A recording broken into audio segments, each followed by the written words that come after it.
Hello, this is Shambhavi. Welcome to Satsang. Satsang is an ancient spiritual practice from India. It means being in reality together. I give Satsang live every Wednesday and Sunday night in Portland, Maine. This Dharma talk was recorded during one of our Wednesday night gatherings.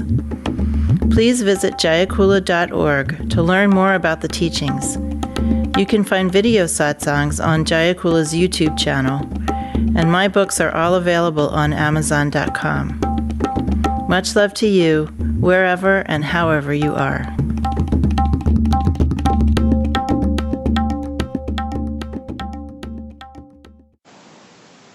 Since I can remember, from the time I was a very little girl, I felt a lot of discomfort and pain and just upsetness when people are unkind to each other. The tradition tells us how to work with our impulses that cause us to be deliberately unkind to other people. The only reason we're deliberately unkind to other people is for our own satisfaction. We either get immediate pleasure out of being unkind to someone because we get to run our energy and it feels good to just experience that energy of being unkind to someone. So there can be an immediate sensory karmic reward from being unkind. We make someone else feel bad and we feel good. We are aggressive towards someone and we feel good. We deliberately say something hurtful and we feel good. There's an energetic quality in those situations that goes above and beyond the psychological, that is an immediate reward for our karmic senses. And then sometimes there are more delayed rewards. We feel we're getting the better of some situation or somebody, or we're going to get some other reward. That's more long-term. We're more strategically unkind, strategically dishonest, strategically aggressive, strategically manipulative, and that's all unkindness, and there's some longer-term reward to that. But make no mistake that when you are unkind to people, you are doing it for your own pleasure, period. It's just like masturbation. In the best possible instance, for people who are unenlightened or not totally enlightened, like all of us, if you were a very good practitioner and very sincere, and you had practiced for a while and you really understood the nature of your impulses, there would be some echo of some impulse that would arise in you. There would be some pattern that would start to arise, and you would immediately recognize it, and you would immediately recognize it for what it is, a karmic pattern. And having recognized that, it just instantly liberates that energy.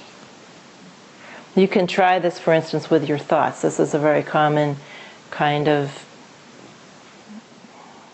demonstration that is done in both the Indian and the Buddhist Tibetan traditions. If you are watching your thoughts and a thought arises and you say, "There's a thought," if you say to yourself in your mind, "There's a thought," it dissipates. It's no longer there anymore. It self-liberates. So if you are in the condition where, first of all, you sincerely don't want to hurt other people, and yet you still have some karmic patterning that causes impulses to arise, and you have done enough sadhana that you recognize the nature of those impulses, you are no longer identified with them. They're happening, but you no longer feel the need to follow them. So then internally something arises and it barely gets born before you recognize it, and you know what it is and it self-liberates. That's the best possible instance. But that is a very high-level form of relating to those impulses, right? Second best is, and these are classical teachings, by the way. Second best is that impulse arises, and for a moment or so, you're identified with it. You're in a state of ignorance about it. It's simply arising, and it's about to manifest, and before it manifests, you recognize it. So it takes you over for a moment or so, but before it manifests in speech or activity, you recognize what it is, and you may still be identified with it to some degree. In other words, that means you are still resistant to not expressing it. If you are still identified with some kind of karmic tension or karmic patterning, aka some kind of emotional or other kind of patterning, habitual patterning, you're still invested in it to some degree, right? That's what it means not to be enlightened. You're still invested in those patterns. And so there's still some momentum to those patterns. And that means you still have some resistance to not allowing yourself the pleasure of acting them out. And so at that second level of working with it, it arises that there's a moment of unconsciousness when you're not aware of what's happening. You're just identified with it. And then you remember what it is before it manifests in external behavior, and you apply some minimal effort to allow it to dissipate. Mm-hmm. Third level is that you aren't able to disidentify from it enough to actually dissipate that energy. You can't cause the pattern to self-liberate because you're too attached to it.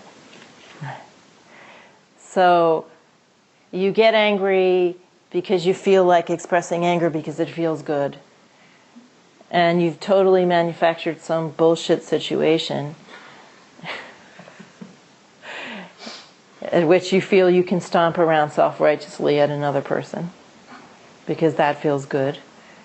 And it wells up in you and you still feel extremely attached to it, but you remember your teacher, or you remember some teaching, or you remember some precept, and you simply just apply some sort of intercept or interrupt, and you don't act it out. You're still very attached to it, but you are applying a conduct, some sort of conduct method. You just do something to drive a wedge between that energy and its expression externally. You say a mantra, you do second intention, you do something. You think of your teacher, you do something to just interrupt it. So then the next level is it actually comes out of your mouth, or you're in the kitchen and you slam a pot down, or it could be an activity, it could be something out of your mouth, right? Because you just feel like you are in the groove of, I want to experience this, I want to express this, I want to get the better of somebody else, I want to make someone else feel small, I want to win, I want to be right, I want to just get angry because it feels good, I want to mope so I'll get attention, whatever it is. It could be anything, some pattern like that actually is based in pleasure. So the next level is the activity starts to come out, it starts to manifest in words or actions, and then after it's already out, you recognize it, that what you're doing, you snap out of it.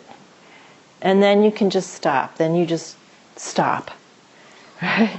You could even stop in mid-sentence or mid-action and just say, oh, no, I don't want to be doing this. Sorry, let's just call it off. It's said that as long as you call it off, either self-liberate let the whatever it is self-liberate if you're capable of that, or just interrupt it or call it off. At each stage along the way, there's like either no or less new karma incurred.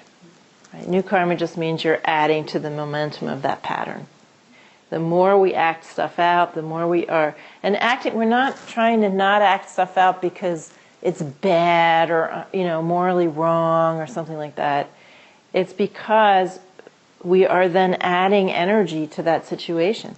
Those are moments of ignorance. They're moments of compulsion.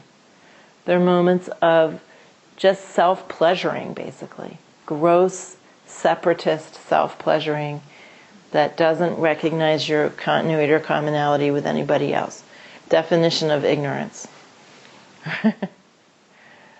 So we're trying to conserve our energy, but also not put more energy into those patterns and make those grooves deeper and harder to relax, right? So up until the point where, it gets out, but you cut it off, you're still having an impact on the momentum of that karma, right? You're still doing something to change the momentum of that karma and not put as much energy into it as you might have otherwise.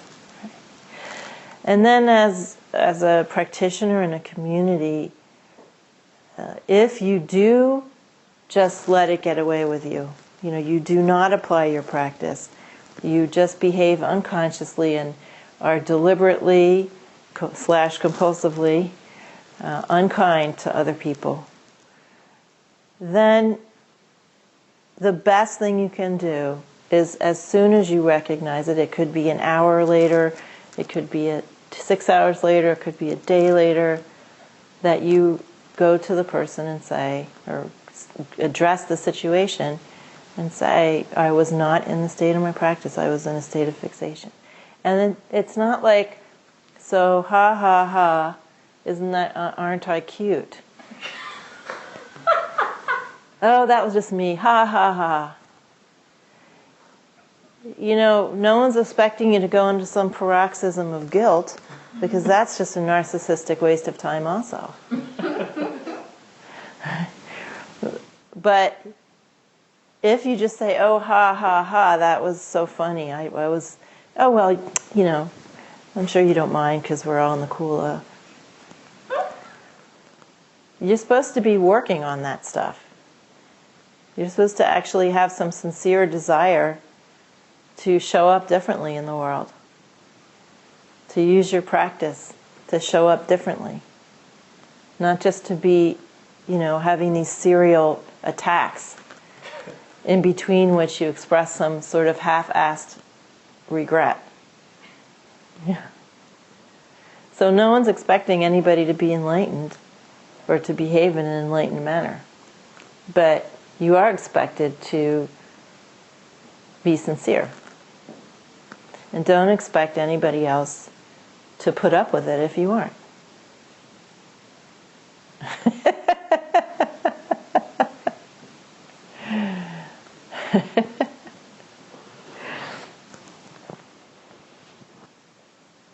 So there's two ways these teachings could be misused. One is just, those are patterns, we don't have to be identified with them, they're self-liberating, so, if every other minute I'm indulging in them, what's it to you? That's one way, that's just spiritual bypassing, right? The other way is feeling that there's any pressure for you to be enlightened in an instant. Right? That you have to get over yourself in 5 minutes. Nobody's expecting that. Well, maybe some people would prefer that, but...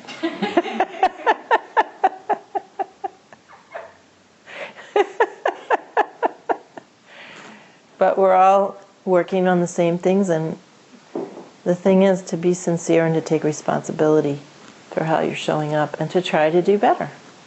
Right? To make a sincere attempt to try to do better. We're forming now 3 households. This is part of why I'm addressing this. This is not a social club. It's not an ordinary roommate situation. Everybody who's in these houses together is doing practice. And being together in the house is practice.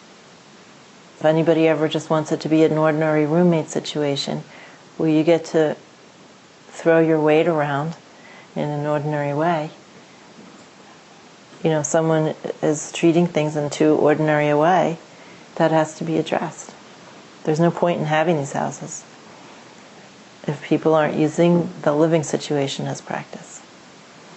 It's just a waste of time otherwise.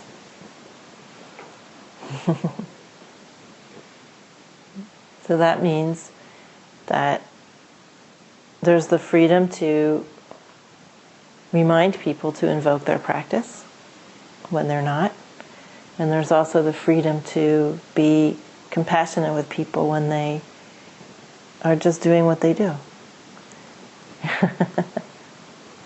But with no excuses. You can't use the excuse, I'm just doing what I do, to stomp around and get your yayas out. Right? Compulsion really isn't fun. There's aspects of it that feel good. We forget about that sometimes, but really pleasure is the hook in all of this. But the more you go into your practice and the more sincere you are, the more you will start experiencing the part of it that is not pleasurable. The part of it that is enslaving and that is really ignorant. And that's when, the drive to let go of these things becomes stronger. Right? You get to a tipping point, where the feeling of being trapped in your own karmas outweighs the pleasure of acting them out. Right? So in this process of us working together as a community, there are no bosses. Nobody gets to claim that they're a better practitioner than anybody else, because if you do, that only proves you're not. If you're walking around thinking, oh, I'm the best practitioner in this house, or so-and-so's not as good a practitioner as me, or, blah, blah, blah, you're just proving yourself wrong. Because really good practitioners don't care about stuff like that. And really good practitioners, their heart is so open that all they're thinking about is their care for everybody in whatever condition they're in. They're not thinking about how so-and-so is a better practitioner than me, or I know more than so-and-so. That's just proving that you don't know. In your households that you're living in, everyone is equal. There's got to be real collaboration and equality between people. And a feeling of friendliness. One of the beautiful things about being in a spiritual community, I think one of the best things about being in a spiritual community, if not the best thing, is that you didn't choose each other, mostly. All of your conventional and fairly stupid ideas about relationships and friendship and what it really means to be intimate will eventually go by the wayside. Because the truth of the matter is, when your heart is open, you're intimate with everyone. You're friends with everybody. Intimacy and friendship has nothing to do with how similar you are or what things you like to do or anything like that. It has nothing to do with that. I mean, really, if there's anything, the only important thing is that people have some common values. But you can really love anybody and be intimate with anybody. And you get to have a little experience of that if you let yourself. If you let yourself have that experience. If you let yourself be equal. If you let yourself just be one of the crew. That's the best position to be in. It's the most relaxing place. Otherwise you're just... Did anybody ever read that book, Yertle the Turtle, when they were a kid? By Dr. Seuss. It's about this turtle in a pond with a bunch of other turtles who tries to make something of himself, and he makes all the other turtles stand on top of each other, and he climbs up this big turtle stack so that he can be the highest turtle. And then, of course, the stack kind of wobbles and falls over. And then he just lands up on his back in the mud. That's what will happen to you. If you don't recognize your equality with everyone else. It's a wonderful way to practice living in community in a special situation that's not ordinary.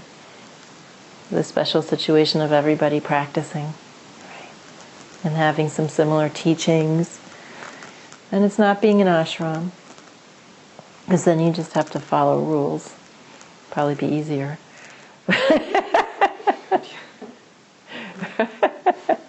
Some people would rather be in an ashram, just be told what to do, and that's good. But it's a little harder to be householders than living together in a spiritual community. Okay? It's easier to just let conventional mind get in your way.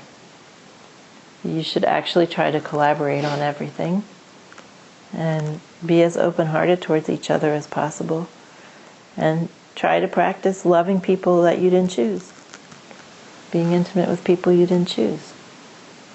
That's a beautiful gateway into what enlightenment really is. When you wake up, you don't get to choose. There's nothing to choose. There's no one to choose. So all your honing of your choosing apparatus is pointless.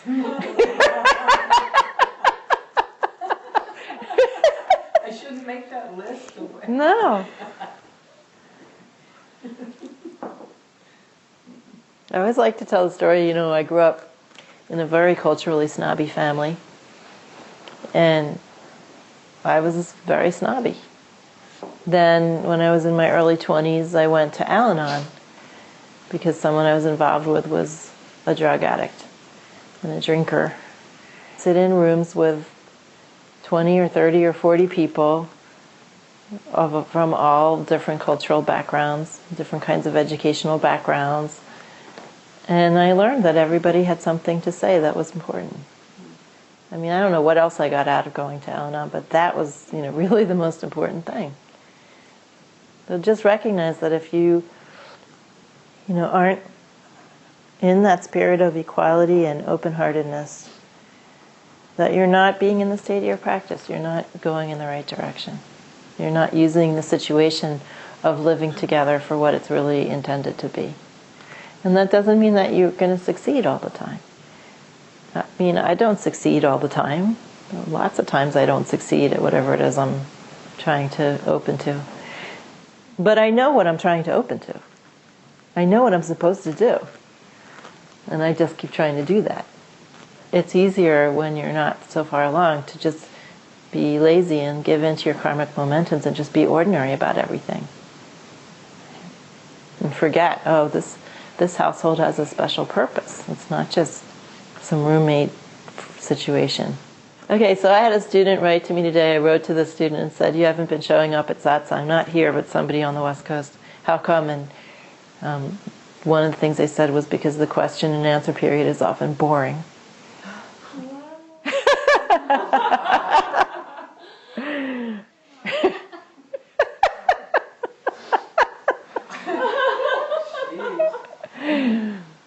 So on one level, this was just a Titan realm thing, pure and simple. But on another level, I would like to know from you how you feel about satsang, and particularly the part where I'm not talking at you. I really appreciate it. A lot of the times, everyone asks questions that I've been thinking about during the week, and it's like, oh my God, thank you. And I even like today's satsang, like it was so timely. I was going through some karma, and I was like trying to get out of it. And so, but yeah, I really like everyone asking questions. Mm-hmm. Yeah, I do too. I hear about things that maybe I have been thinking about or haven't, and it's always interesting to hear the response and to know what my crew of peeps are feeling and going through. It means a lot to me. Mm-hmm. Anybody else think it's boring? Feel free. Just curious. So I used to feel that the Q&A could get longer for me. It was not boring, but like sometimes the questions kind of like burdened me back in the day, a month ago maybe. Nowadays I'm feeling different and I kind of sit through it. It can get long. Well, we're all dealing with certain karmas, and most of us are dealing with the same karmas long term. So there are, sometimes people ask the same kind of question for years on end, right? Because that's what they're dealing with.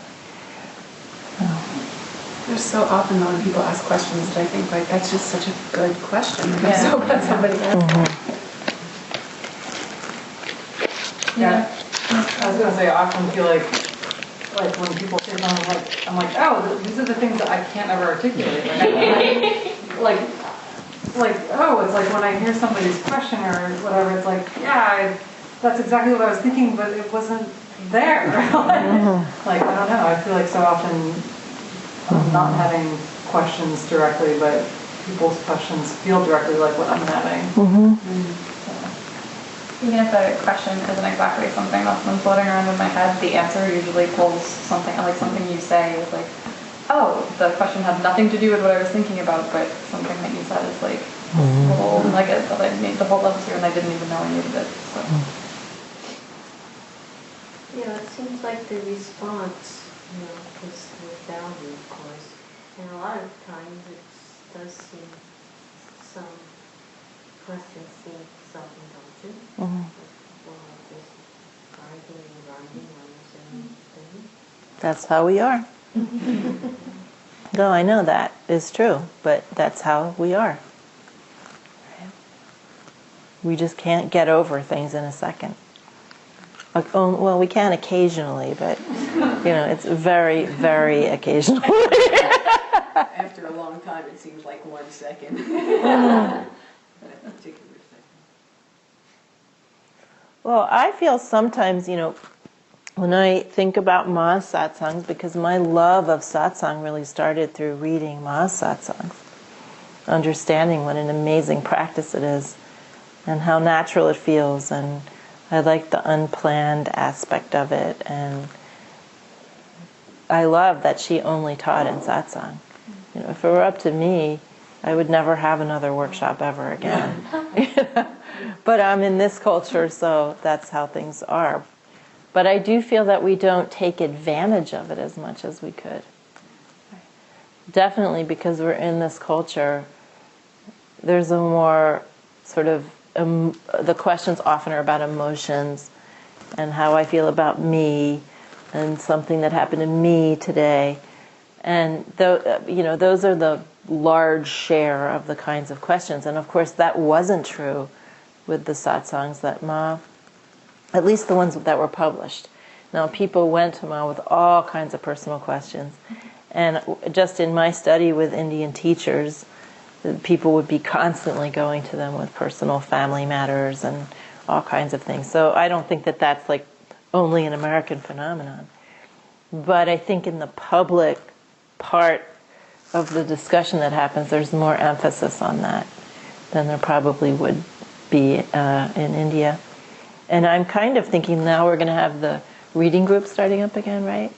And there's going to be the women's group starting up, and that maybe those groups will influence a little bit, the nature of satsang. Because certainly I don't really, whatever anybody wants to ask or say is fine with me. But it would be fun to have sort of a wider range, more regularly of kinds of questions. Or that people would feel more free when they're feeling something more contentious, or that the people would feel free to be a little more out there at times, right? I mean, maybe you don't feel that way, but I can't imagine that you don't sometimes.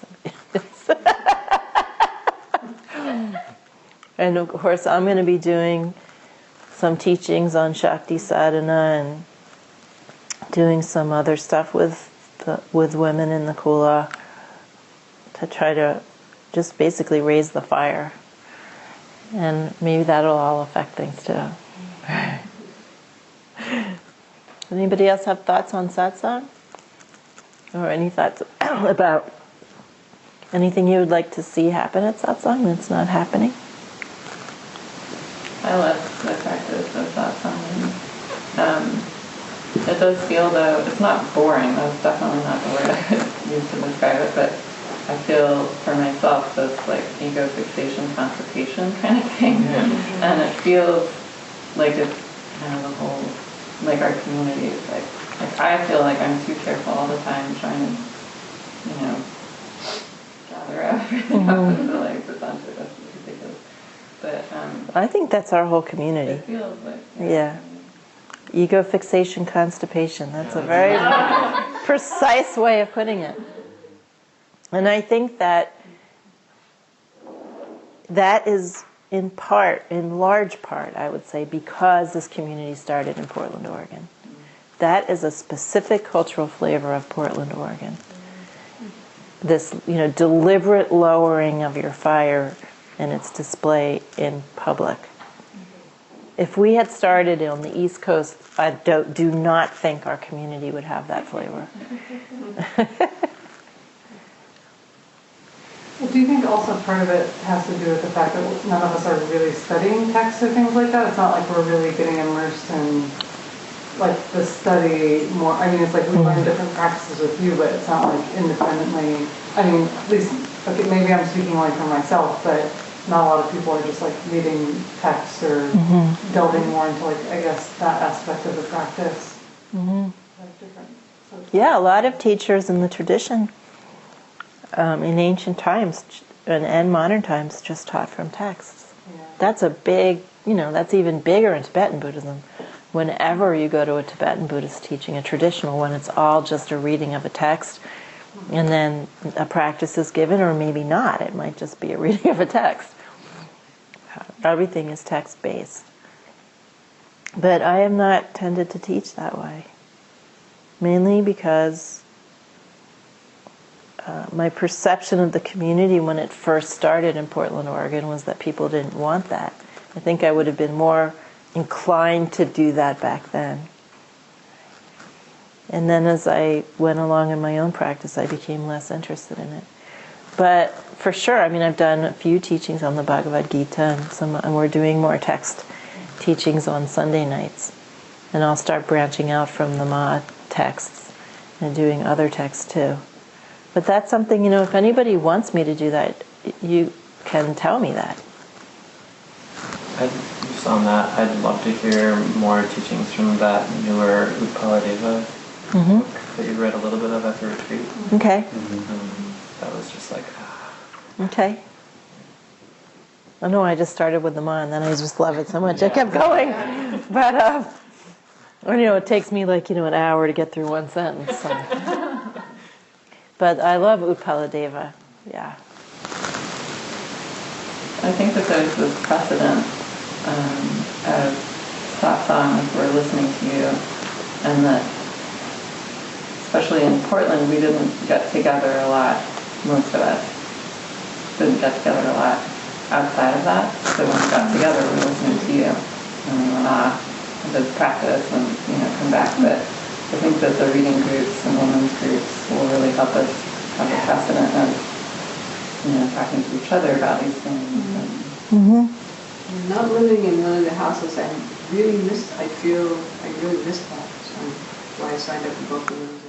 Yeah. Well, I'm sure more houses will form. I'm sure. Yeah. I think there's a few more people heading our way.